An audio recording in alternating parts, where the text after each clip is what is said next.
This is Big Man Tyrone, and you're about to watch the MtG Cabal cast with your hosts, Woad, Thirsty, and Reptar. Sub to us on all your podcast networks at MtG Cabal Cast and YouTube. Alrighty guys, welcome to the newest episode of the Cabal Cast. Today we're going to cover something a little bit different that, isn't necessarily relevant now because paper events, large events aren't happening, but we want to cover how you chop. Chop a booth, chop a case, sales, buys, everything. Yep. One of the first things, the ways that a lot of people break into the GP scene is chopping a booth when it's their own business, and basically just want to go over what that looks like. Yeah, so chopping is not new. It's quite an old practice. Channel Fireball tried to do away with it. We were kind of talking about that prior to the cast when they made some vendor announcements when they took over OP, and we thought this is a good time to look at it because we have experience with it. And I wanted to start first with chopping sales because to me this is the easiest way to do things for everyone involved, except sometimes the patron.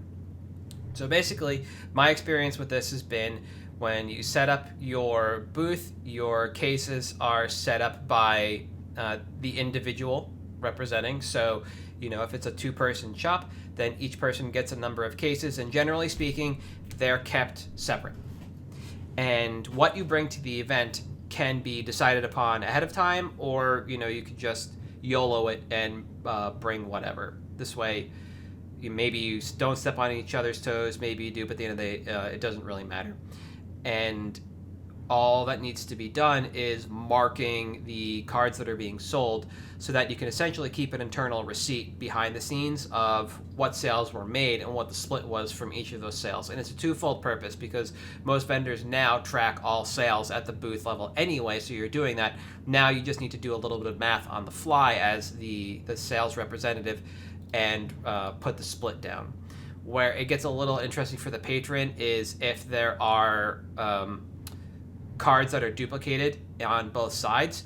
Each person might price their cards individually, and thus there could be a price discrepancy based on the initial level or the initial amount of funds put into that card. That's happened to me on occasion. People have asked, and you just kind of have to scramble for a reason because while chopping is a known practice, no TO really wanted to find out that vendors were chopping booths.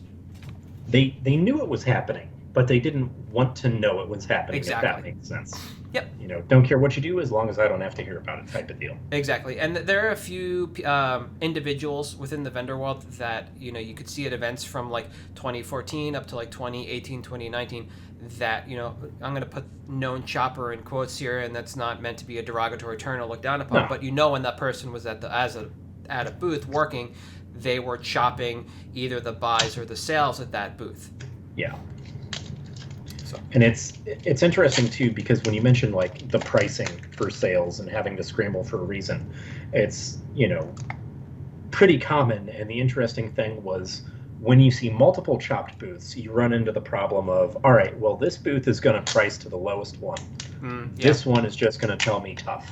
Yep. And that's something that you have to source out. And one of the reasons that people chop booths in the first place is the cost. Yes. Which obviously Channel Fireball, especially last year, really increased the cost of those booths. So if it's your first time, it's kind of hard to do it. Yep. So you don't want to drop $8,000 for, an 8-foot booth if you're not sure you have enough stock, you have enough buy capital, whatever. And that's one of the reasons you want to do this. Yeah. And when you say known choppers, it's interesting on the vendor side, and you've probably seen this too, where when you're first starting out, people love those guys. They love that they were given an opportunity by being able to chop a booth with someone. Mm-hmm. And it's almost like the mentality for binder traders and floor traders. Eventually, once you become more established, you kind of turn on that. And that's something that always kind of bothered me, just as an aside, was, look, man, you were a floor trader, you were in a chopped booth, like, how are you so much better than this now? But I digress. Sorry. Yeah.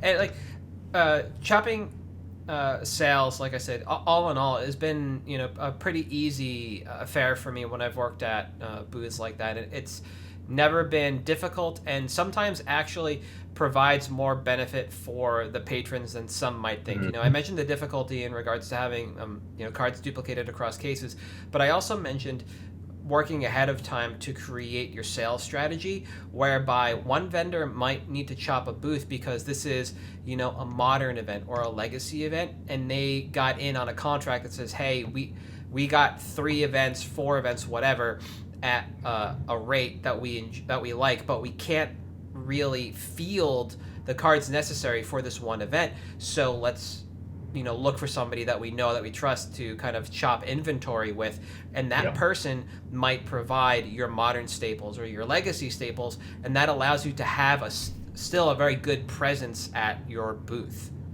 And the door kind of swings both ways on this. For sure. And it's one of those things that it's as easy as having a conversation. Like you said, hey, I've got a modern event. I don't have the inventory for it. I've already put money down for the booth. I'm fine. If you want to chop it, we'll have, half my staff, half your staff, whatever. And, it's something that when you talk about, and we have throughout this podcast, specialized vendors, people that specialize in high-end foils. Well, it's going to be a command fest. I don't have a whole lot of high-end foils. Hey, high-end foil guy, you want to chop this booth with me? And it's as easy as getting a flat payment ahead of time, or even just taking a percentage off the top if they record sales and you trust them. Yeah. And, something that you'll notice at these booths, especially when you talk about having different inventories out, a lot of times you'll get passed from one sales guy to the other. And that's the sales strategy that I found works best when I am in a chopped booth, is like my inventory, I have my guy. He tracks what the sales are. Yep. And if he has to pass off, he says, hey, this guy has this. It's this much money. Yes. Notate it, and notate that it was a passed off sale. Yep. So if you ever get passed off like that, and they say, so-and-so can help you now down there at that case, probably a chopped booth. Yep. That's actually, of all the chopped booths I've worked at, only one of them was, I guess it's considered VIP. It was the full 4-sided booth that you get with CFB. And one side was buys, one side was the chop sales, and then the other 2 was the company I was actually working for, our sales. Yeah. And that was exactly what happened in that scenario. When I chopped sales on other booths, it was in the prior era, where the VIP booth was less about the size and more about the placement, and you only ever had, let's say, 4 to 6 cases total. And so there was no need to really worry about that kind of handoff because the booth was small enough. But when it got large enough where you just kind of got lost in the sauce when it came to stock, you had your dedicated, chopped salespeople for each side of things, and that pass-off process was definitely part of what we did. And it works out really well overall, especially if the person who's chopping, let's say the smaller entity, isn't the one that's going to record sales. It's going to be the larger organization, and it just makes things super duper easy. It gets more difficult the more digital you want to get, because that becomes a pain in the ass trying to chop on the fly, doing the math like that. But that's kind of neither here nor there. And like I said, overall, chopping sales is a very simple thing, and we're gonna kind of jump around on topics, but it really does kind of lean into the last one, which is consignment sales. But for now, we're just going to move on to chopped buys, because this is a completely different animal. Yeah, this one is, and this one I should say does not necessarily just apply at the GP Magic Fest level. Yep. This is also the type of thing like you and I do, where we go into a pre-release at a store and we're like, hey, like, you don't necessarily have the capital. Can I show up here and like buy and sell at your pre-release type of deal? Yep. And the way that I've worked it out as far as chopped buys go, and this is something you see a lot of times at GPs, you'll have a card and they'll quote you a number and you'll say, well, I got quoted this. They will turn to a specific person in the booth and say, can you beat this number? And a lot of times that's, well, you've chopped buys. I know you have a particularly good buy list on this card. Can you beat this number? So what I'll usually do, and this is most booths I work at, I'll be like, hey, here are the cards I need. I'm working as your buyer this weekend. This is what I would like to pay on this card. It's more than you're paying. At what quantity can I start buying this card for myself? Or how many of these can I get for myself at this number? Okay. And what usually happens is, say I'm paying $30 on a card and the buy list is 25. All right, well, I need 10 of them. So they'll set aside the first 10 that they buy at 25 and sell them to me for 30. 30, yeah. But that guarantees my quantity. It doesn't affect the overhead at the booth because they're not getting sent back and forth. I'm buying at the same number as everyone else, so it's consistent. Mm-hmm. And it's also, one of those, if you've ever worked in the industry long enough, all right, we'll try to take care of you because you're working a 16-hour day with no breaks, dealing with people who have no social skills or any concept of hygiene. So we'll give you this, little aside. No offense, listeners. But that's how typically it's worked with me with chopped buys. And it's because I go in with a very specific, these are the cards I need, this is what I'm paying, and these are the quantity I'm picking up. Okay.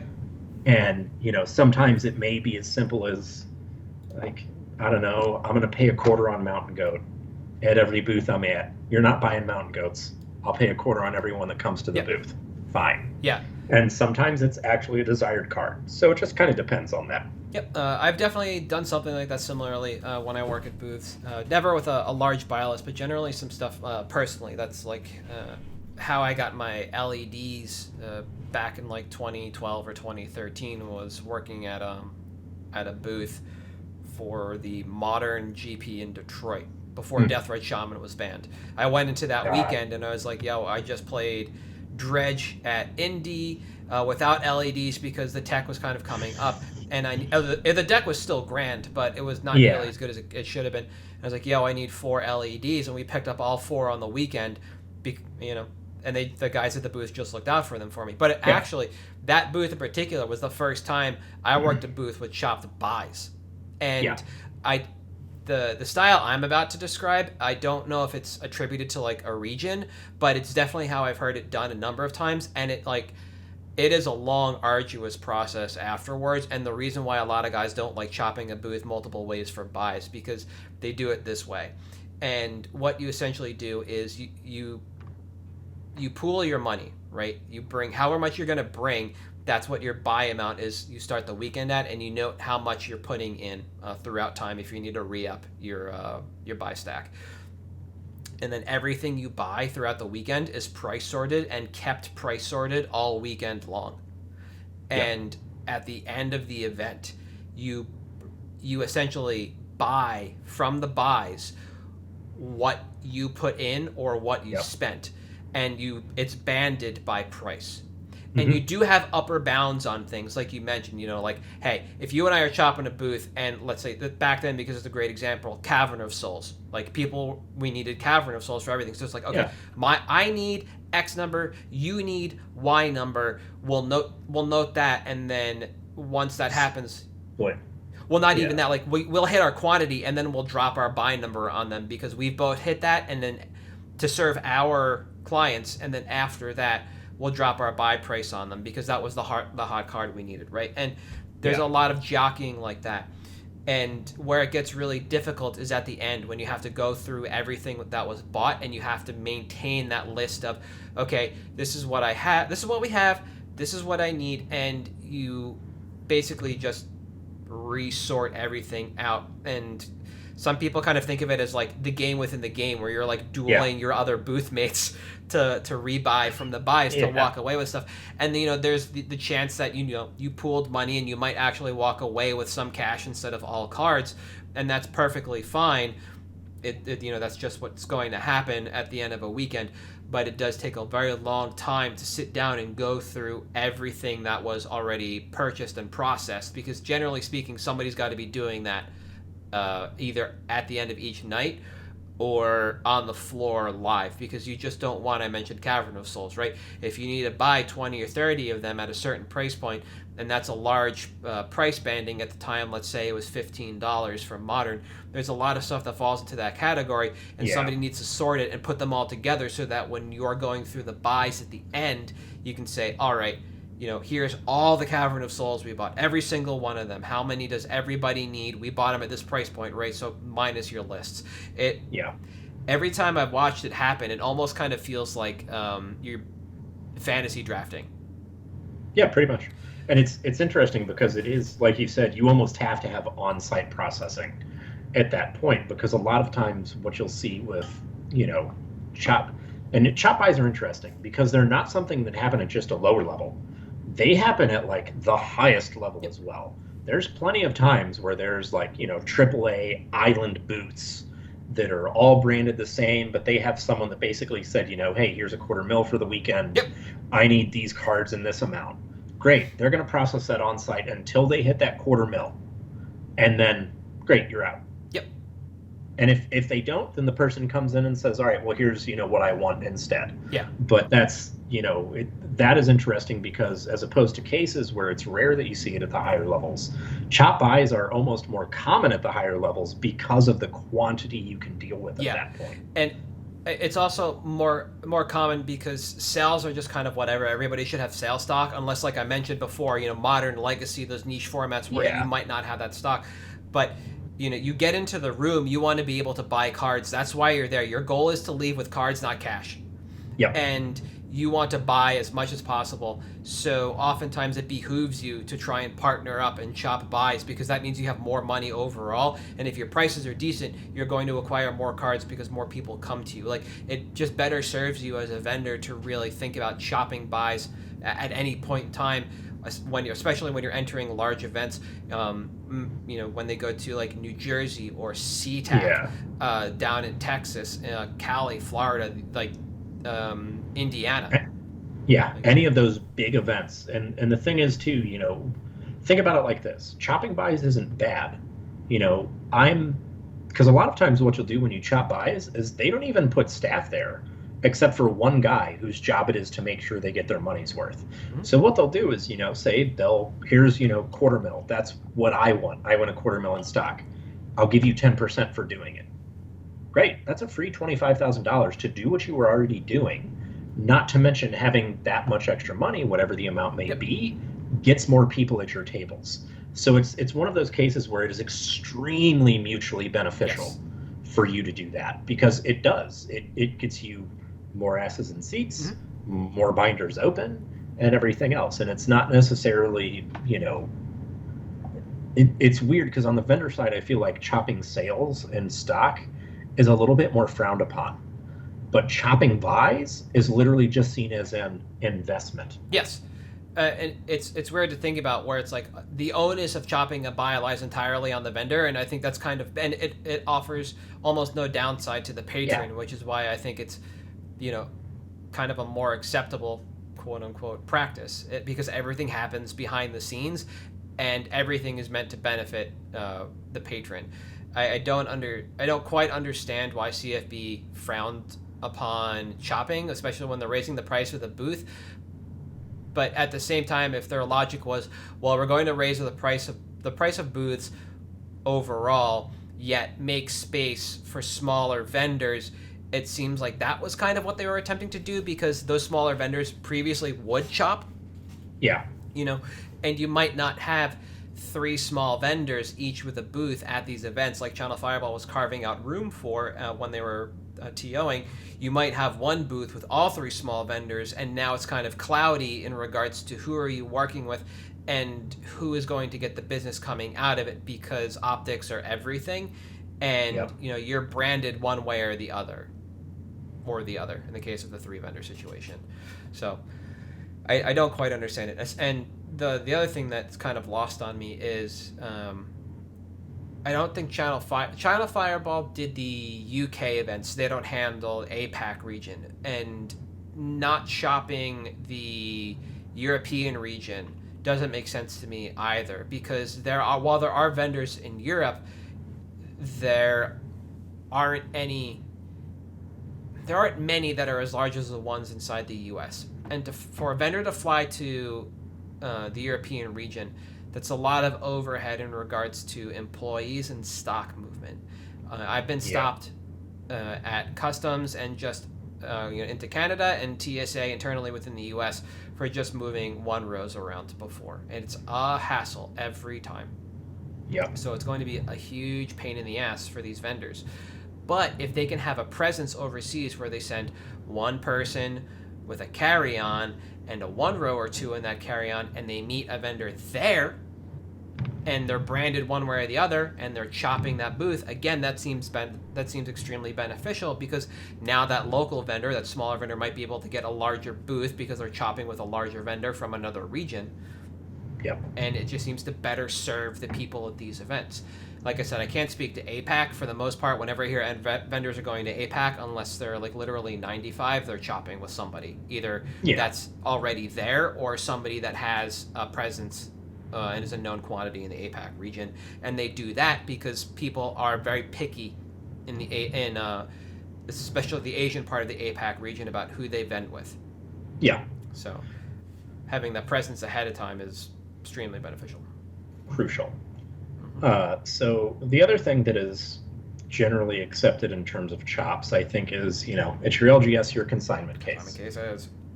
And I think, similar to the sales stock, it's literally about filling holes in inventory. And it's literally for, the backpacker or whoever about, I'm going to get some passive income on this. Especially now with TCG fees being what they are. You can throw some Volks in an LGS and say you get 10%. Generally, they're going to be fine with that. Oh, yeah. If you have a large enough quantity and they really don't want to deal with singles. And this is another thing where it's as easy as having the conversation like, hey, you guys don't really stock singles, or you have a small selection. I've got a bunch that I'd like to sell, but I know you don't necessarily have the capital to buy them off of me. Would you be fine if I put this in your case?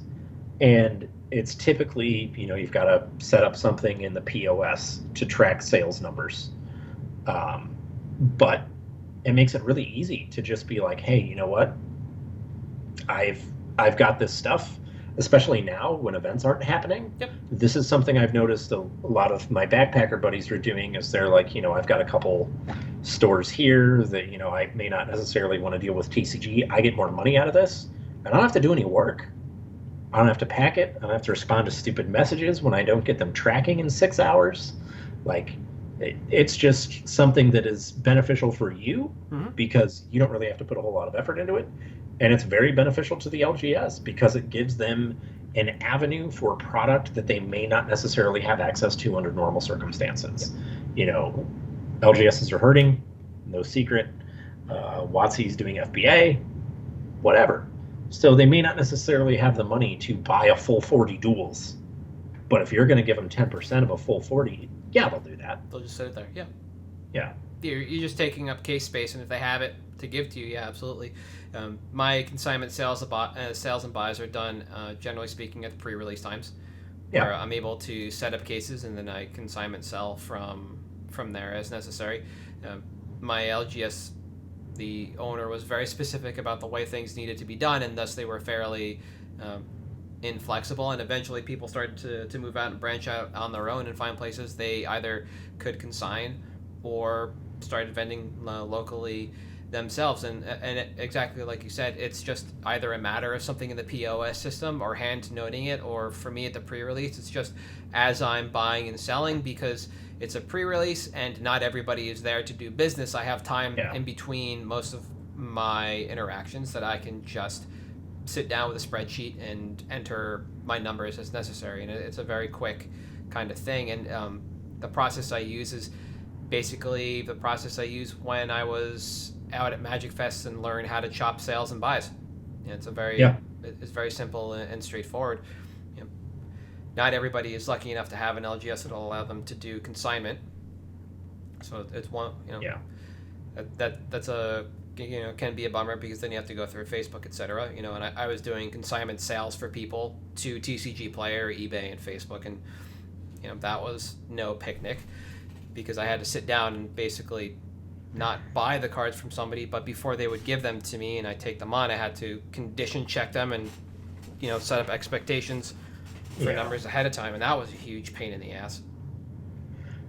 I think one of the interesting things too, specifically with pre-releases, and this is something I've done in the past, is I'll basically tell them, hey, look, I'm going to give you $250, $500, whatever. I'm going to have a booth. I will handle all of the buying of cards. And what I've done in that case is I'll ask the shop, what do you want to pay on XYZ? Like, Oh, okay. generally, what do you want to pay on this? And then I pay less. So if there's like specific cards they want from the pre-release and they're paying, I will pay them a little bit less, get the cards, and then sell it for the increased price to the LGS. LGS, yeah. And that basically works out where they will literally, if someone comes up and says, hey, I have this to sell, they will send them to me. And they will say, he'll give you the best prices. We're not buying at the pre-release because whatever reason, he's got the cash, go to him. Yep. And then similar to what I said when I chop buys at Magic Fest, it's the reverse. They give me the number, I pay less and sell it to them for more, rather than me paying less and, paying more. And I think that that's something that's really interesting, because that is, to me, a much better way to set yourself up as a vendor in the space, as a known quantity, as like, hey, you want the best prices? Go to this pre-release. That's where he'll be. That's where all the money is. That's basically why I get the pre-release spots. My LGS likes to do pre-releases at a hotel, and we just rent one of the conference rooms for the entire day, and my booth fee basically pays for the room. Yep. So whatever they make on the sealed product that they can sell now at pre-releases or supplies, etc., is just gravy for them. Gravy. And I maintain my presence at pre-releases, and I get to differentiate myself from the other vendors that work with other LGSs, because I get to stock my cases the way I want to and offer my buy prices on the things that I'm looking for. Because, like, as I mentioned, I'm basically only buying high-end reserve list, not high-end foils, not high, like things like inventions. I leave that to the LGS level, let them take care of it. Most LGSs can't fork out for, like you mentioned, duels. They can't fork out for power. As an individual, I absolutely can buy some of that here and there, and have the ability to float the cash to reroute it. So I get to keep my brand. Yeah, and it gives you the out for that stuff as well, because you may have the guy showing up at the pre-release that doesn't play a lot, but he collects. Yep. And he'll see those pieces of candy he doesn't have and be like, let's work it out. Yeah. And have whatever stuff trade in, and it's a good symbiotic relationship, rather than a parasitic one, which is how I see or hear a lot of vendors describing it. And I think that that's incredibly irresponsible to describe it that way. It's very symbiotic. I think in all three cases, honestly. Oh yeah, absolutely. Chopping sales, buys, consignment, whatever. Yeah, they're all beneficial. Yeah, and obviously consignment doesn't work for every store, especially if they're a store that actually cracks their product for singles, etc. Yeah. And it's all about reading the room. Yeah. In regards to consignment sales, it's something I probably could have done before at my LGS if the ownership wasn't as they are. My LGS stopped single sales because they were just tired of repricing, and I was joking with the guys about Mythic Archives, and they're thankful they got out when they did, because like Ben Bly has been saying over the last couple of weeks, we don't know how we're supposed to track all this crap. There's so many SKUs. WotC, how many SKUs do we need? You really got to start telling us this stuff, not just for singles, but for product as well. Every product is slightly different. What do we need? Yeah. But as an individual, if management as it was, or ownership as it was, as I said, I could stock those cases and feed them prices as necessary. Yeah. So they basically could still remove the labor for singles like they wanted to, but also still keep a presence in regards to single sales within the area. Picks? Yep, let's do it. All right. You went first last week. I'm going. You're going first this week. All right. So originally, and if you're in the Discord, you can see the show notes, I picked Wandering Archaic. I still think long-term that card's great. There was a buyout, though, so price is a little volatile right now. So what I'm instead picking is Essex Fractal Bloom, the extended art. So this is kind of an interesting one. The extended art doesn't come in foil. The non-extended art doesn't come in non-foil. But this is one of those cards where, personally, I think the art is incredible. Yep. And I like the little extra bit that you get from the border or extended art one. So this card is from the Strixhaven Commander sets, which are straight fire. They're just bangers. The commanders are great. My LGS sold out of the Lorehold one. Yeah. And again, we're not necessarily sure what restocks are going to look like on this because of how accelerated the release structure is. production delays, shipping delays, whatever. But it does the blue-green thing. Yep. It messes with tokens. Awesome. You know what cards are great that mess with tokens? Literally everything. Everything that doubles tokens is good. So first time you would create one or more tokens during each of your turns. Instead, choose a creature other than Essex and create that many tokens that are copies of that creature. So this is interesting because it does impact comes into play abilities and stuff like that. If you have parallel lives, doubling season, anything, it stacks with all of that. So if you want to build your dirtily token deck that draws all the cards, plays all the lands, takes all the turns, and uses your 100 die bag to keep track of your sapperlings, your birds, whatever, this card's perfect. This is a casual EDH rock star. This card is incredible. And the nice thing is, if you look at the stocks graph, we're on downturn. It's coming back up a little bit, but it's been stable for about a week now. So our all-time low was at about $10.10 for market, and that was on the 28th. So we're just off of the all-time low. I think that this is probably about an 8-ish month turnaround, assuming we don't hit a reprint, we don't hit a secret lair, drop anything like that. Because I think that the EDH cycle for inset cards is accelerated, yes. The commander deck cards, unless they have legacy playability, looking at you, Dockside, don't accelerate as fast. They're only in a commander product. There's not a lot of outside pressure aside from commander. People are probably going to buy the deck if they want the commander in the short term. Long term, we saw it with Thrasios. We saw it with all the partner commanders. We've seen it with plenty of the other commanders as well. Rune, what's the goat dude that donates stuff? Zedru, yeah.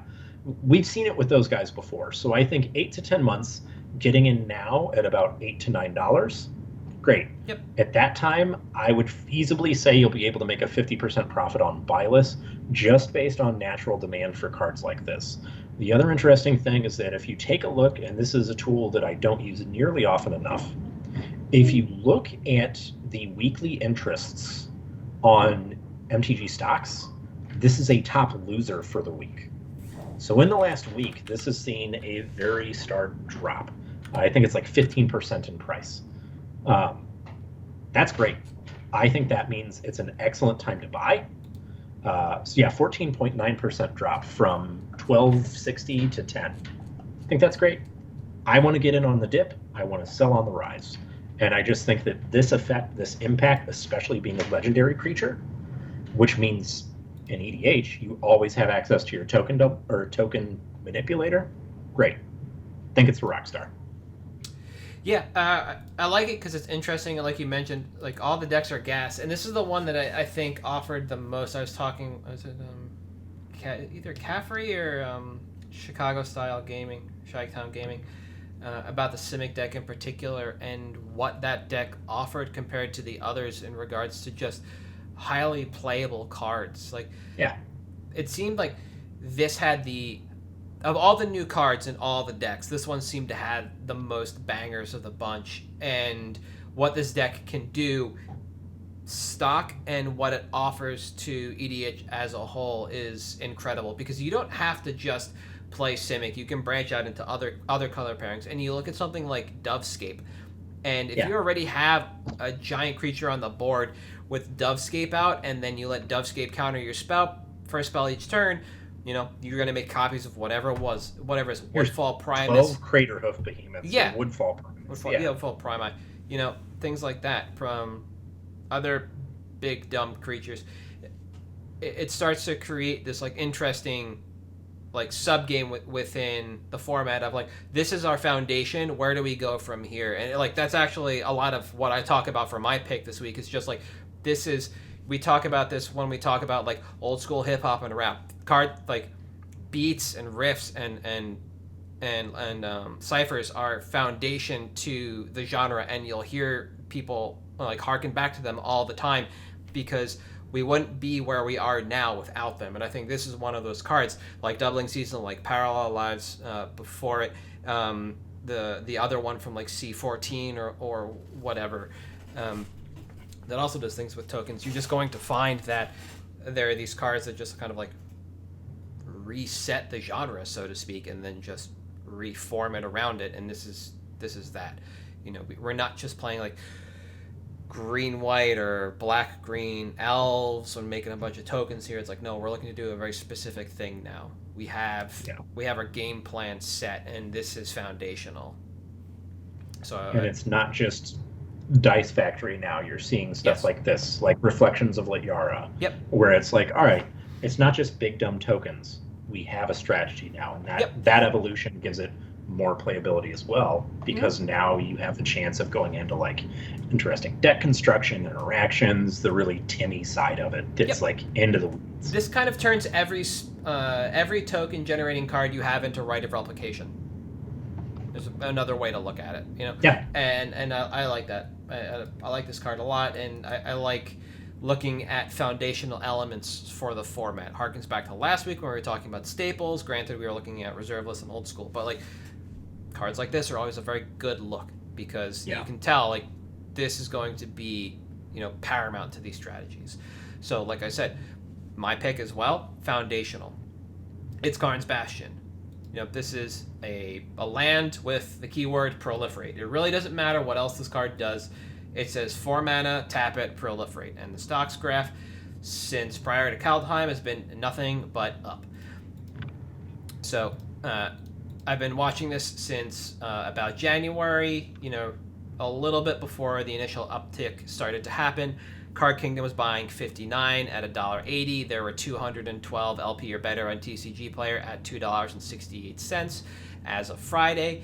Card Kingdom was only buying 14 set non-foil at $3.25. They were buying 9 set foils at $3.60, which is interesting, but also not when you consider that there's the pre-release foil, a Planeswalker weekend foil, promo pack foil, and set foil. And as of Friday, there were 154 left on TCG Player at $5, right? Today, right before the cast, I checked in. It looked like somebody had sated Card Kingdom's buy list demand, and they were no longer buying set non-foils, but that does not scare me at all, all right? So this card goes into every counter-based deck that can take advantage of proliferate. And when I say counter, and I'm going to use this word a lot, I mean, you know, loyalty counters, +1/+1 counters, -1/-1 counters, infect. I don't think there are many non-redundant keyword counters or tokens, however you want to look at that. You know, all of those decks, this is foundational to them, right? So this is one of a few color-agnostic ways to proliferate. Highly playable across all strategies regarding counters that can be proliferated, as I mentioned, from Poison to Planeswalkers. Over time, as we can see on stocks, you know, proliferate counters-based strategies consistently receive boosts, and we'll see price increases continuously because of that. And we get new commanders, new cards. The strategy essentially is just kept fresh all the time. So like Contagion Engine, Contagion Clasp, and Inexorable Tide before it, this is a difficult permanent to deal with that can end games in an extremely quick fashion, faster when paired with Seaborn Muse, right? So the strategy is really wide open, and this card is just as wide open for playability within the format, if not just the strategy on the whole. Nice. Yeah. I also like it because it's plane specific. I do mention that, actually. Yeah. I think this is solid. I think anytime you can proliferate, because like you said, it's an incredibly impactful thing. Yep.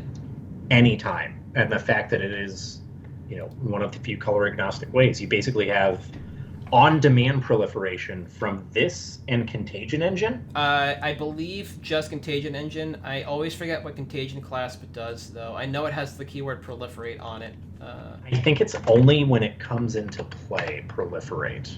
That's what I thought as well. No, it is renewable proliferate. Okay. Sorry.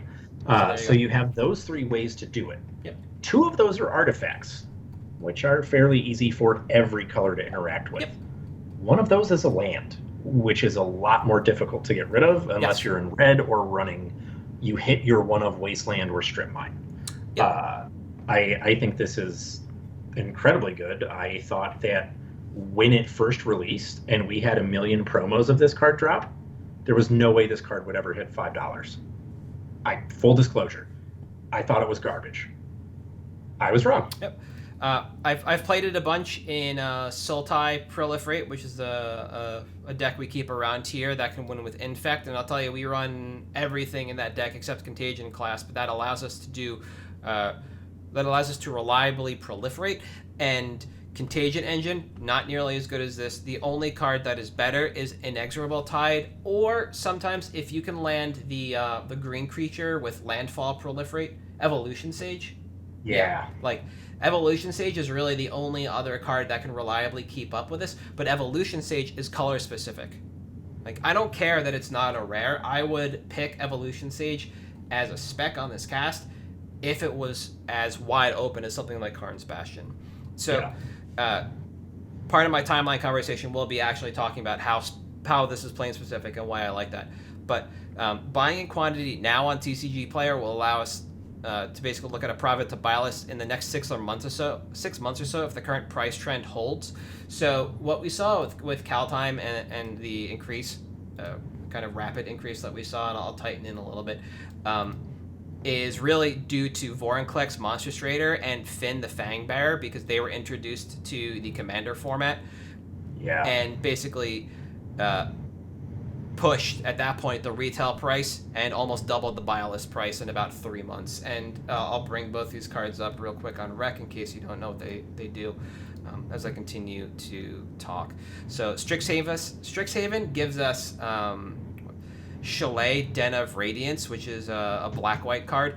And if history serves as an example, we'll continue to get counters-based cards and generals in the future, right? So this always happens. We're always going to get new stuff. You take a look at rec, and it's just kind of the greatest hits of counters-based generals over the last, 4 or 5 years.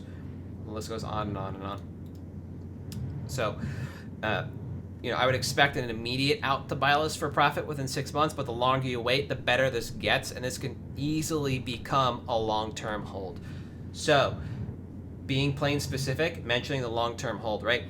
My concern with this being a long-term hold is that it can be reprinted in an EDH deck, as they rarely seem to hold plane-based characters or events sacrosanct, and will pull from all available cards. If I were looking to maximize my profit, I would hold until late winter 2020, just before Commander 2020 spoilers start. Now, I'm saying late winter because the last 2 years we've had the Commander set drop in mid to late spring. Prior to that, it's been over the summer. They could readjust. So in reality, that timeline could shift, but if things hold true, it's going to be a late winter where I would look to out for maximal profits before I start worrying about an EDH reprint. Do I ever think this will see a Master Set reprint? Not really. Inexorable Tide was a really weird look in that Modern Masters set, but at the same time, they put Graft in there, and that's kind of why. It's not the greatest keyword pairing, Proliferate and Graft, because you're just shuffling the counters around. You're not really rebuilding stock of them, but Graft is also not an easy keyword to grok, and so I don't expect it to come back unless they put something like Infect in one of these sets, and at the same time, they're probably, not going to do that. No. So you'd have to have a really wonky strategy or sub-theme built into a master set that might just take too much setup to get working, so I don't think we'd ever see it outside of a commander deck where they can dedicate the entire 99 cards to it. If we do see that, I don't know what recovery would look like overall. The Proliferate strategy, while popular on EDH, is not super popular in EDH. If you're looking at rec, there's 25,000 decks that run Karn's Bastion, and it's really spread out across a ton of generals. There's no real cohesion anymore. It's not just Atraxa. It's a lot of stuff that can be done. And so recovery after a reprint might not happen if there isn't a little more cohesion on one general, like some other themes are based around. So, like I said, this is my pick. Basically, my timeline would be, like I said, about a year maximum on this before I start worrying about selling out. But I'm not afraid to buy in now after this price increase, because we just keep getting more counter-based things to do. it touches on, like, whenever I mention Collected Company, it's one of those cards that, because of the way the game is designed, only gets better in longer term. Yep. That's anything that satisfies that niche is as close to, like, reserve list style safe bet as you can get. Yeah. It's something that will have value, that will have playability, that will have impact, and only improve. Yes. It's a safe thing. Anybody listening to the podcast just heard my Windows notification sounds. I was searching the EDH rec page of Cards Bastions for the card Iker Rats. If you don't know what this card is, it in combination with Cards Bastion wins you the game. Whoop. Here's Iker Rats. It just drops a poison counter on everyone. From there, Cards Bastion wins you the game. Yeah. Like, great uncommon. Thanks, yeah, guys. It's a very powerful thing to do. Yeah. You don't need to dedicate a lot to it. We saw Skithrix on there, and like, yeah, sure, Skithrix gets the game done itself. But you need to punch somebody in the face with Skithrix. Iker Rats just comes into play, and everybody gets a little sicker. Everybody picks up a cough. And you know what? When you look at it, things like that, it really becomes a question of, well, why not? Why not just dedicate a little more? Why aren't there that many more decks that are playing black on this page? You know, why not? Why not? Why not?